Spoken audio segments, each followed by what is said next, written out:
Yeah. Good morning, everyone. Thank you for being here.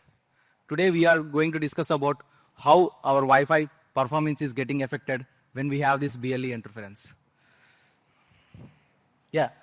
Let's start with a quick look at this 2.4 gigahertz band. This is unlicensed spectrum, right? Which means like multiple technologies has to use it, like equally to share it, right? If you see the Wi-Fi, it has like 20 to 40 megahertz wider channels. BLE and Bluetooth Classic uses frequency out, like hopping across 2 megahertz slots, where this Zigbee uses this like squeezed out for IoT devices, right? But like on the paper, see all these technologies like coexistence mechanisms, right? If you see the Wi-Fi uses CSMA and Bluetooth uses this adaptive frequency hopping, and the Zigbee is like picks the quieter less channels, right? Yeah, if you see a just to keep this picture in your mind, like all this multiple players are fighting for this spectrum in a space. Yeah, let's look at the typical home, like in 2000s, like if you consider any home, when you had this Wi-Fi router, like having like three or two Wi-Fi devices getting connected to the router, and perhaps one Bluetooth headset, right? At that time, the Wi-Fi rates are very much lower when compared to now, and the Bluetooth also using the same spectrum, and also the running for the Wi-Fi speeds is very much less when compared to now. So if you consider at that time, even though this Bluetooth and this Wi-Fi coexistes, then the interference and the effect is very minimal, right? That's why, like in really, we did not hear any complaints at that time when people were complaining about like any interference happen when we having this Wi-Fi performance.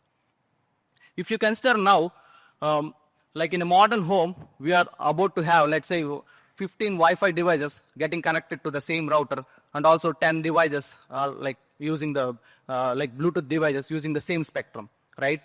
Let's say like smartphone, smart TV, smart laptop, all are getting Wi-Fi devices, and this Bluetooth like smart speakers, or maybe like fitness band, IoT sensors and all.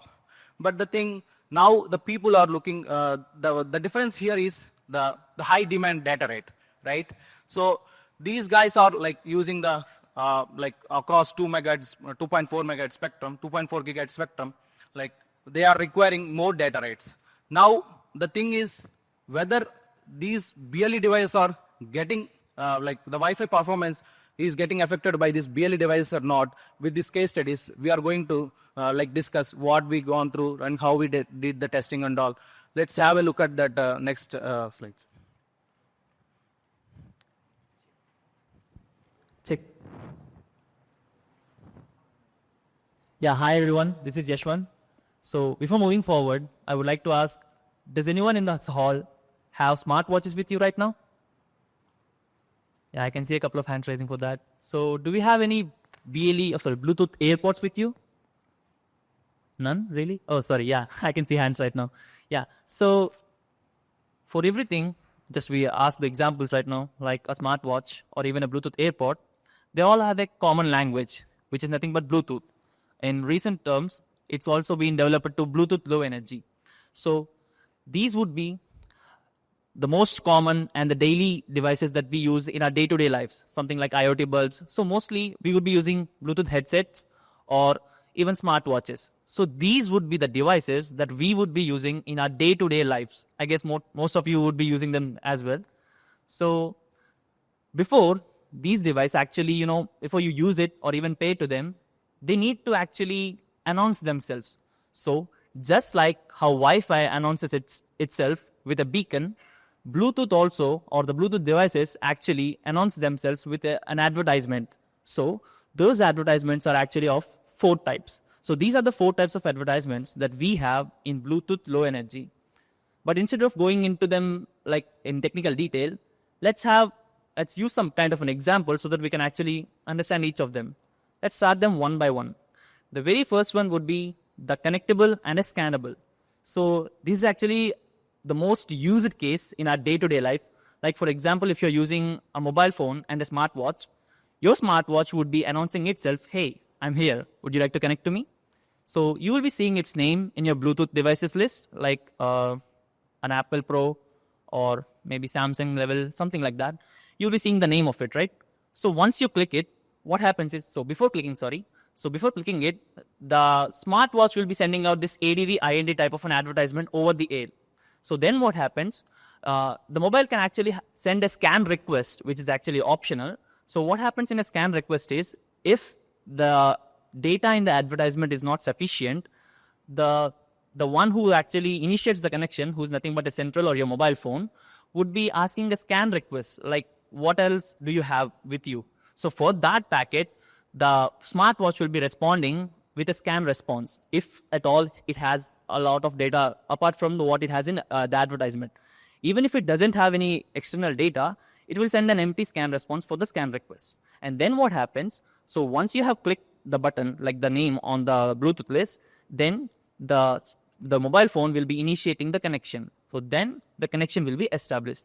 Let's have a look at the packet capture of the same thing. So this is actually a real-time packet capture that has been sniffed, and we can see here the ADV IND type of a packet capture has been sent from the peripheral first, or a smartwatch, and then at the end of the packet, you can see the connection has been initiated by the central, and then the connection has been established. So this is how the very first type of an advertisement, which is nothing but the connectable and a scannable type of an advertisement, works like.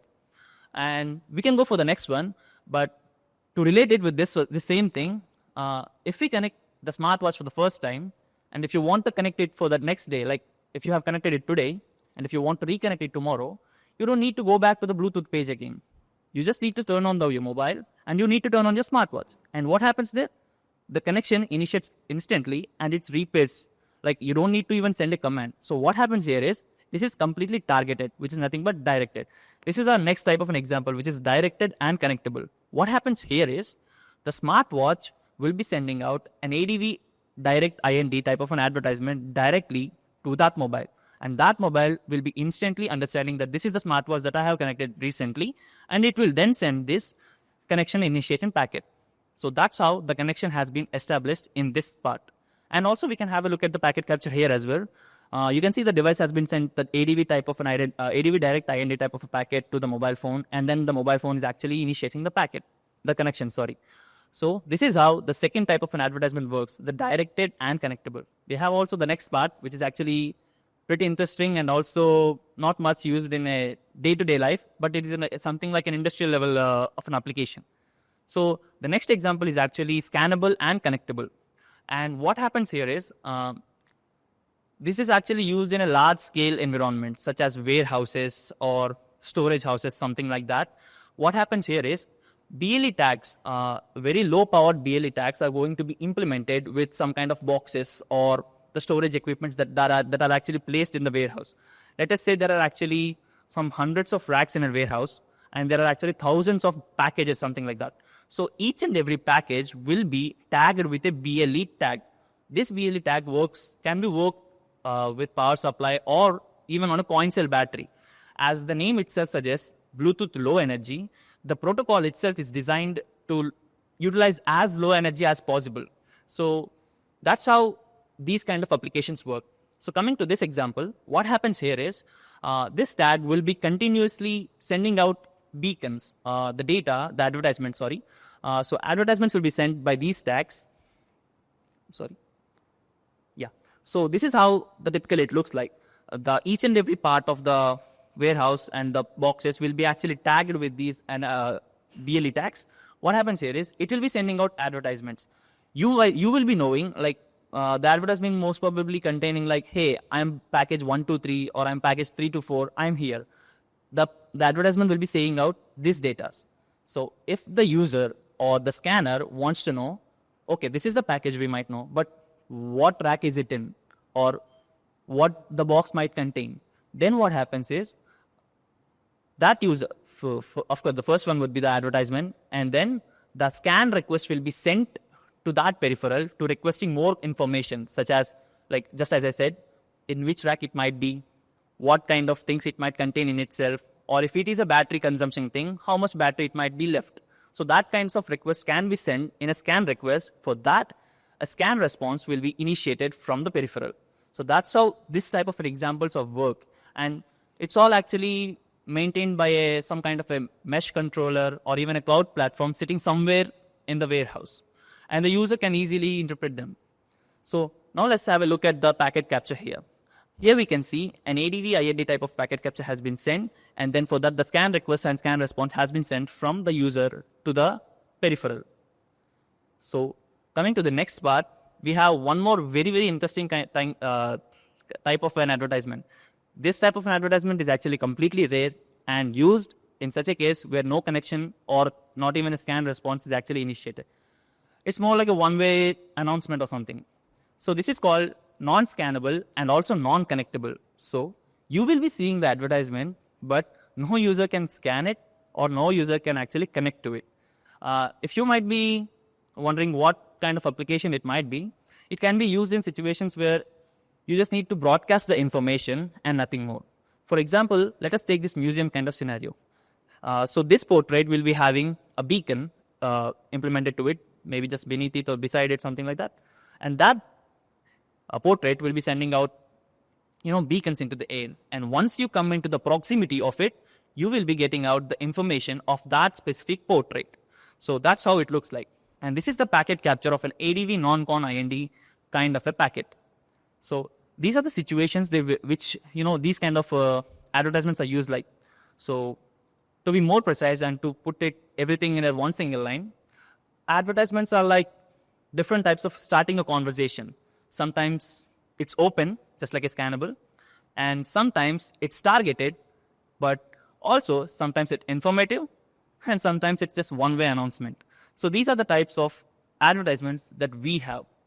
So as we already got an idea about how advertisements work and how the initiation process of the connection works, now let's move forward to where the data actually flows. Like once the connection has been initiated, what happens next is of course the data flowing between two endpoints. And we will now be having a look at it, like how this data is going to interfere or cause an effect on Wi-Fi. Handing over to you. Good day, everyone. So we did a case study. We actually had understood the types of advertisements, what they are. So we actually wanted to know how BLE can impact Wi-Fi's performance. I mean, is it really impacting Wi-Fi or not?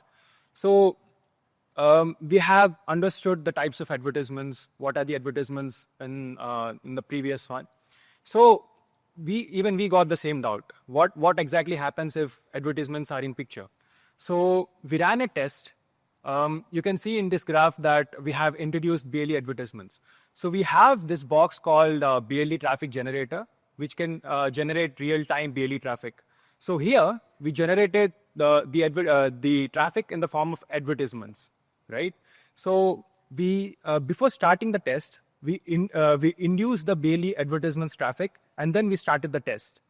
And as you can see, the red gradient, the throughput is stable, not fluctuating. So what we did in the middle of the test is that we have stopped the advertisements traffic, and to our surprise, we can see a spike in the throughput. The green gradient which you're seeing is a spike in the throughput. We were astonished because technically speaking, Bluetooth low energy has 40 channels. And out of those 40 channels, it only uses 3 channels for advertising: channel 37, 38, and 39. And those channels are non-overlapping in nature, meaning even if there is an interference or even if there is much more traffic, we don't really see much effect on Wi-Fi. That's what our assumption was. That's what theoretical assumption was. But after the experiment, we understood that BLE advertisements traffic can create an impact on the Wi-Fi's performance. Moving forward, now that we have in the previous one, this is the advertisements traffic, right? But this is not as bad as this one, because here we are introducing the traffic in the form of BLE data. Advertisements data is different. The actual data is different. Let's say you're listening song with your earpod and your mobile phone. So the actual song is the data, right? So in that format, we have introduced the BLE traffic, BLE data traffic. So as an explanation of this setup or the test, in the green gradient, you can see that there is a stable throughput. We have pushed the traffic. There is traffic running between the stations and the access point. So you can see there is a stable throughput. Now, with our BLE generator, we have induced BLE data traffic. And you can see there is a significant drop in the throughput followed by constant fluctuations. Now, where we are even more curious to see what exactly happens if we do it with another module. So we have induced Bluetooth data traffic with another module. So we have interference with two modules, traffic from two modules. So when we did that, we can see even more drop of the throughput, right? You can see it in the red gradient, right? And we were even more curious to see what exactly happens because engineering minds, curious minds. So we used another two modules to see what happens next. Again, this was done with a pure experimentation intention. So when we introduce data traffic with another two modules, so now we have totally 4 BLE modules creating Bluetooth traffic, data traffic. You can see the stations getting disconnected because the signal is so strong that the stations got disconnected, and we didn't saw that coming. Now to check if we can get our throughput back, can we get the stable throughput? Can we get back to our original throughput? We have stopped the data traffic with all the BLE modules. And guess what? The throughput has rised up and it remains stable. There were no fluctuations. So this was done with the 20 megahertz channel, followed by a 40 megahertz channel. Again, the same thing we observed. We ran the Wi-Fi capacity test to observe the real-time throughput. And we observed there are no constant fluctuations, good with the phi rates. The throughput is stable.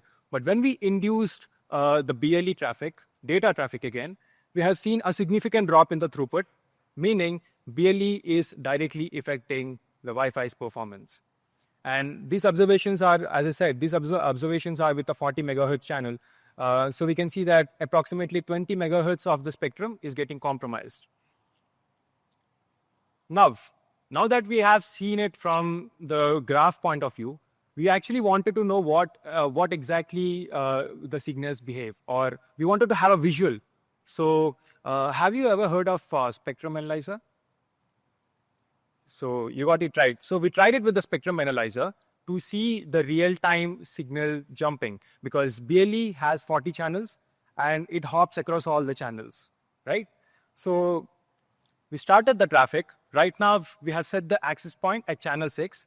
Right now there is no activity because we haven't run any traffic. But now that we have run the Wi-Fi capacity test, you can see no traffic again. But now we can see the active transmission of the data. So the traffic is being run between the virtual station and the access point. So you can see the active transmission of traffic between the virtual stations and the AP. Now let's start the BLE interference across all the channels. So as you can see, the BLE is hopping across all the channels, and you can see a significant drop in the throughput, meaning BLE is affecting the access points or the Wi-Fi performance. And it's hopping across all the channels because BLE works in that manner. This is directly affecting the Wi-Fi transmission at channel 6. This is the observation. Now, let me walk you through the test setup topology. So we have the Scandala's LAN forge unit, the BLE traffic generator, and an access point. So we brought that management port to the LAN forge management port, and we connected the access point to the Ethernet port. And for the BLE generator, it has a common USB port where we can access the BLE generator. So that is connected to the USB port of the LAN forge, and we can access it using a web GUI. That's the setup. And if you're wondering what this BLE traffic generator, what is this Bluetooth box is, introducing BlueForge, the BLE traffic generator that can generate real-time Bluetooth traffic, which can be used to evaluate the performance of Wi-Fi under BLE interference. It has 8 independent modules, with antennas. And for further information or for a practical demonstration, you can visit our booth. It's open. Thank you. Thank you. Thank you. I believe there are lots of questions on this one. Expecting Professor Shashank always.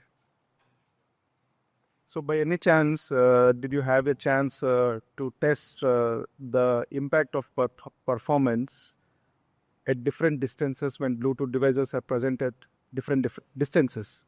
Did you see the impact? Actually, we had done this whole experiment in an RF enclosed chamber. So no, we haven't done that with distances. So okay, so that's the difference between a real time and a simulation, right? So of course, when you keep within 5 feet distance, everything has the impact.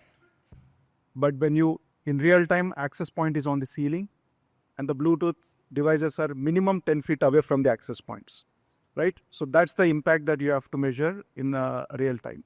Okay. Yeah. Yeah, please. Yeah, sorry, I just wanted to add one more thing to that question. Yeah, please. So we also have a adjustable TX bar for these modules. Okay. So we also tested with ranging from minus 40 dBm to plus 8 dBm TX bars. So we also had observations with almost 4.0 and minus 4 dBm of TX bars as well, which would be similar to a device sitting somewhere a little bit in the proximity of the Wi-Fi router. Not so far, not so too close actually, just little bit proximity of the Wi-Fi router, but not too far as you mentioned. what was the impact?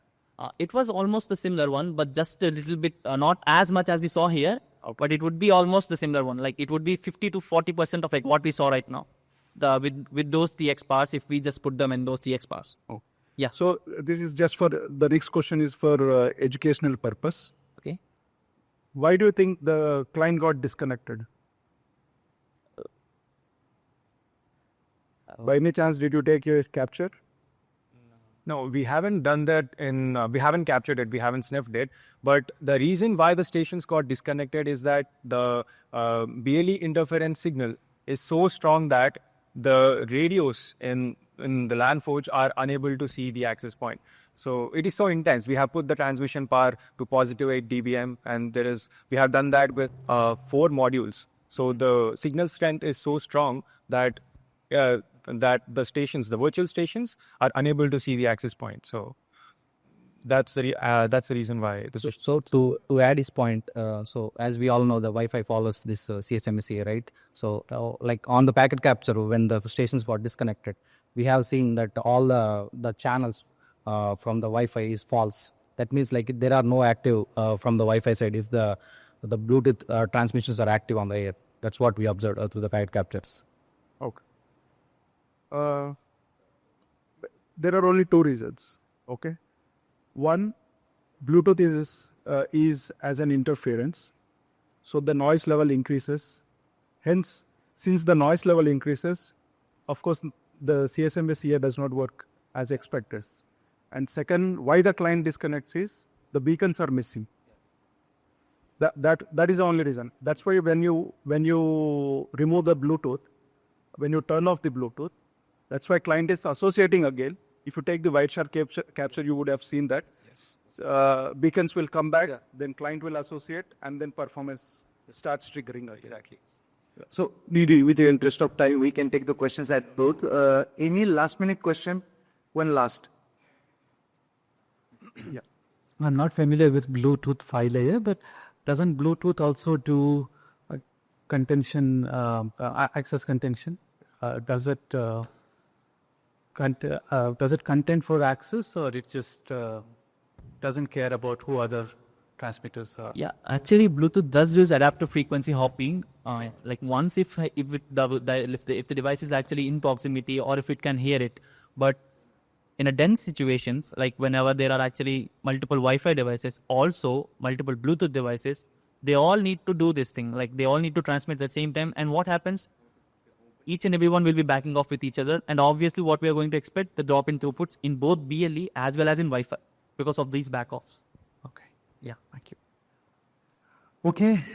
Hopefully we won't have so much coexistence impact on OFDMA and MLO from the BLE. Please give a round of applause for Manoj, Yaswanth and Venu.